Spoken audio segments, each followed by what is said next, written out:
Hello everyone, welcome back to our channel Login 8. In this video, I will guide you on how to log into Allsec Payroll account. So if you also want to log into Allsec Payroll account, this video is just for you. Follow the simple steps and you'll be able to do it. So first of all, what you have to do is launch open any browser of your choice. You can see over here, I've opened Google Chrome. Now click on the search bar and type in Allsec Payroll Login. Press enter. Now several websites will appear over here. Scroll down. Here you'll be able to find the official website for allsectech.com. Here you'll be able to see welcome to Allsec Payroll Services. All you have to do is click on it.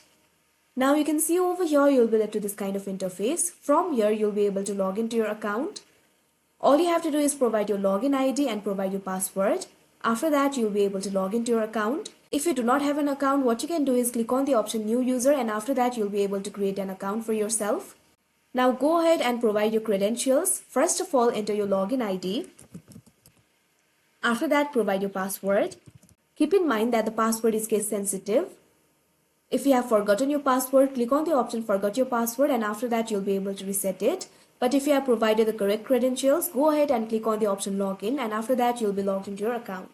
So that is how you log into Allsec Payroll account. I hope you found this video helpful. Thank you for watching. Make sure to like, share and subscribe to our channel.